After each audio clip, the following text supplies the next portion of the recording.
Hi everyone, it's Natalie. So I'm back again today to do a video on, waiting for an apology from your narcissist and how that keeps you trapped in this cycle. And by the way, I have to watch what I say on YouTube now because they have demonetized more than half of my videos, which I'm on the verge of just not even monetizing them anymore, because I feel as though I'm not here to make money off my videos. I'm here to help. And if I can't be real with you guys and I can't say what I want, then I feel like this is all for nothing.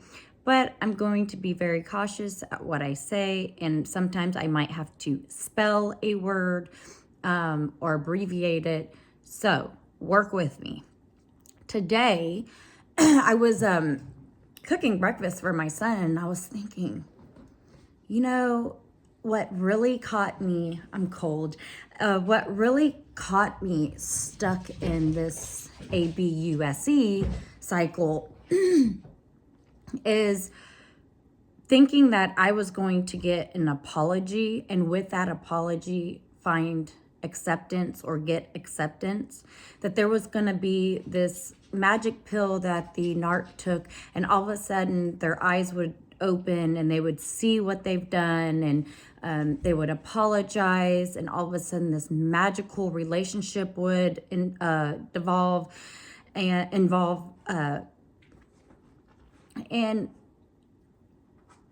I think that's what kept me on that fishing line.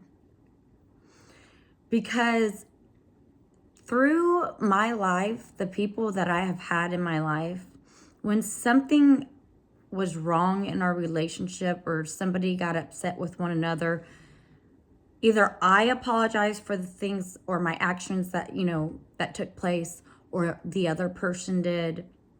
And I think as just a normal human being without a personality disorder, we expect others to do so, not knowing that there are people out there with these personality disorders. And so it keeps us in this cycle thinking that one day this person will apologize. If you just give them a little bit longer, if you ignore them a little bit more, if you put more boundaries up, if you bring a baby in this world, if you get married, if you buy a house, if you go on vacation with this person, it could be a million things, that there's going to be some magical moment where the narc, with the mother-in-law, father-in-law, or even your sister-in-law, whoever it is, will wake up to the fact that you are a caring, loving, kind individual. And if you personally are waiting on that moment, you are wasting time. That moment never comes. I waited, I'm still waiting after 23 years, 24 years, whatever it is, on that magical moment. And there's been times in between where she fed me a little bit of that, which then kept me on the hook a little bit longer than I should have been, thinking that she was starting to wake up to the fact that, I'm a good person. She can treat me like a daughter. And see, what I didn't understand back then is that manipulators do that to put a hold on you, to put their little grubby fingers on you so you won't go anywhere. And it's really hard to believe that these narcs really enjoy torturing you. And so because they get a satisfying feeling or a gratification feeling from making you upset, having negative encounters with you, interactions with you, making you bicker with your husband or significant other, knowing that she's causing conflict, her being about everything that you're talking about the conflict. The narcissist gets a high off of knowing that they are the source of the conflict. But when you are naive And really, it's because we are good people. We're not intentionally naive. We just believe that other people are good. When we start to kind of back up from the situation because an apology doesn't come, acceptance never comes and stuff like that, and we're like trying to figure this out, what is going on, and we go searching, and we find the term NPD or even toxic in-laws, we start to realize that magical moment, that apology, that whatever it is never going to come. Because you do find yourself over time forgiving the narc over and over again, even without an apology. And I think as good people, we do that thinking that if we forgive, they will apologize. If we forgive, they will see the wrong in their ways. And because the narcissist will do stuff like feed you little crumbs of cheese, hey, will feed you little crumbs of cheese to keep you, to keep you coming back for more. Sorry, Henrietta, no, ma'am. Don't do that. Amazon package came and there's all these little like air pocket things. No. Because the narcissist keeps feeding you crumbs of cheese, and you keep going back thinking that eventually that relationship that you once desired will come if you just keep taking the crumbs of cheese. And because I know many times throughout my interactions with the narcissist, because I so deeply believe that I would get that close relationship with my mother-in-law, that these little crumbs of cheese of her talking to me privately, of her inviting me to lunch, her inviting me to go on vacation with her, or wanting to spend time with me and my child, things like that, it gave me hope that in the future that I will accomplish that relationship that my fantasy was persuading me that I would have. And because it never came, I sometimes overshared. Sometimes I was trying to be close to this person and be vulnerable with this person, only to be rejected all in the same instance.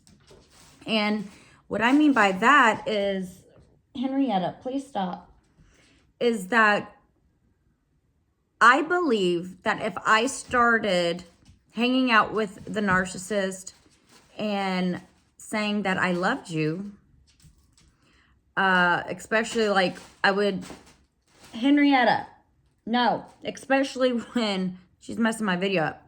Especially when like we were leaving their house or talking on the phone, I would say, okay, well, it was so nice to speak with you or see you. We love you. And in return, what she would do, and this is why I quit saying it, and it used to upset me so much. In return, what she would do is she would say my son's name, Bryce, I love you too, but never say, I love you guys too. Because when you're telling someone over the phone or in person, hey, we really love you, in return, somebody that really does love you would say, we love you too. 1 second, guys. My goodness. Ray, will you stop? No more nonsense. Oh my goodness. Okay, I am so sorry. Every video, it's like my dog, right? And so people that really cherish a relationship with you would not just say one person's name in response to someone saying, I love you. They would not do that, but they do this to hurt you. And I thought by going and trying to build a relationship, even though I didn't really love her, but by saying nice things, kind things, that she would wake up, she would realize that I'm a nice person, that I'm a loving, caring person, and she will turn around and apologize for her mistreatment of me.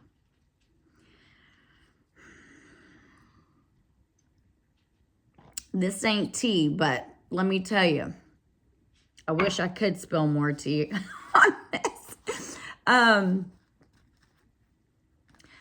I after so many years, 2 decades of never getting that apology, I gave up. I mean, I spent 2 decades of my life forgiving, being loving, forcing myself to say I love you to change the dynamic of the relationship, only in return to have the mother-in-law use that as a weakness within me, as a vulnerability within me, because she would see that I'm loving, kind, and considerate, and would use that as a weapon. But also with narcissists, they will do stuff that is an apology, but not really. It's more of a manipulation tactic to get what they want their way, or to get you back in contact or something. Is that when there has been a big blow up or something has happened, what they do, instead of, they might say sorry, but it's a false apology. What they do is it's a quiet apology type of thing, where they're not admitting they're wrong, but they're showing you some kind of humility or humanity. And what they'll do is say something happened, is it's a hoover. They come back in and hoover you with positivity or guilt tripping or something like that, where even though this big blow up happened, they'll call you and say, hey, how's it going? How's my little guy doing? Talking about her grandchildren or whatever. Would you like to go out to eat with me today? We can go to a really fancy, expensive restaurant, all on me. And so you're left on the phone like very confused, because something just happened between you and the narc, but the narc is acting like nothing happened. And so you think, well, maybe that's their way of apologizing, and you accept it and you go out to eat. What you don't know at the time is that this is a hoover to suck you back in to contact, because the narcissist is aware of when somebody is upset with them. Okay, so like a normal person would see someone's upset with them and they will apologize and never do that action again or whatever.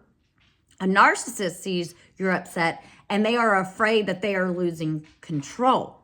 And when no ma'am, when a narcissist senses that they're losing control, no, they will come in with a positive hoover, and it could really be anything. It could be a million things that will trigger you back into into contact or a relationship with them, because it is a manipulation tactic by the narcissist to gain that control back over you. So they don't apologize, but they do things that might be nice or generous. But then I need to quit rambling. But the outcome of that for you is that it leaves you very confused. And your partner will use these manipulation tactics by the narcissist to make you believe that their mother is sorry, even without a verbal apology. And so if you do not accept this physical apology, I would call it, then your partner will shame you and blame you and say, see, Natalie, she is really trying. Like, you're the one that's still upset over this incident. She's trying to move past it. You're stuck in that incident. And right now, you don't look like a good daughter-in-law. And the narcissist knows that their child is doing this to you. That is the reason why they do it, to convince their child that they are the victim in the situation, that they are just trying to make everything right and everything good in the relationship, even though there was no verbal apology. See, while the narcissist is manipulating you, they are also thinking about all the other people they are manipulating in this situation and convincing that you're the problem. And then you are guilt tripped back in to contact with the narcissist, even though you are seething, even though you are crying, even though you are physically and emotionally upset with this person. You are guilt tripped by everyone that surrounds the narcissist back into more ABUSC. Okay?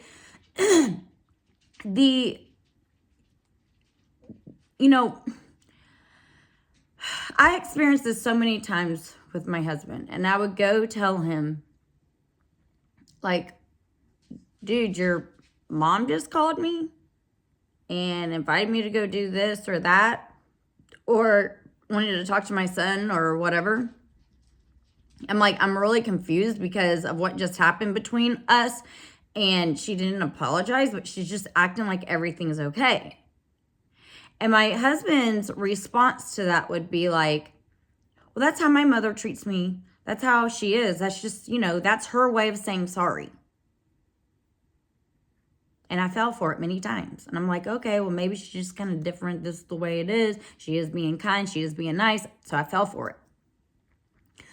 But over time, because I never got that apology, I really started to step back from the situation and research and find out what's going on. And I saw that I was holding on to something that was never going to happen. And that was a verbal apology, because no matter what someone does for you physically or gift-wise or whatever, will never, ever equal what a verbal, heart-to-heart felt apology will do. There is no amount of money, there is nothing in this world that could equal that soul connection, that apology that makes you feel like that person really cares about you, like they realize what they've done. And as somebody who really appreciates somebody's vulnerabilities and admissions of guilt, I cherish someone having humiliation, having embarrassment of what they did, because I don't look at it as a negative thing. Maybe they did something that was almost unforgivable. But if that person comes to you out of, a heart-to-heart connection and says, hey, I'm so sorry I did that, and I said that was out of character for me. I was having a bad day. And they are showing that humiliation and in some ways embarrassing themselves. That right there shows me that you really mean what you're saying to me. That no matter what you did or said, that our relationship means more to you than an embarrassment or a humiliation from you. Like, you don't care what you look like because you cherished me so much that you're willing to do that and admit guilt to keep that relationship. And unfortunately, you will never get that with the narc. And so this is almost 20 minutes. I mean, really, I probably should have done a live, but What I can tell you in conclusion is that if you are seeking that apology, thinking that one day it will come, like a true apology, a verbal apology, you're wasting your time. And I hate to be the one to break the news to you, but it will never come. And staying in the grasp of the narcissist, thinking that one day you will have that relationship with that person, is just putting you further down the cycle of ABUSE. And what that does to you by hanging on is it lengthens the time it takes to heal from that. So don't punish yourself to please someone else, to find acceptance within someone else. If the person doesn't accept you, they never will, especially after years. What makes you think after years that this person one day will come around to accept you and welcome you? It's not going to happen. You'll always be that outcast. You'll always be that person that is attacked and blamed and manipulated and everything else. And so you have to grow strength within yourself to realize what is happening to you and put a stop to it. Because even if you put all those boundaries up, the narcissist is going to constantly test them, and you will be constantly upset because they are pushing boundaries, which then keeps you in conflict with the narcissist. And honestly, the only way that you can handle a narcissist, unless you have a child with the person, is going no contact. You have no responsibility to have a relationship with someone that honestly is a stranger. You didn't know that person when you met your significant other. They're there because that is the mother of your partner. So what significance should that be held in your life? If someone is treating you poorly, you have got to go no contact, because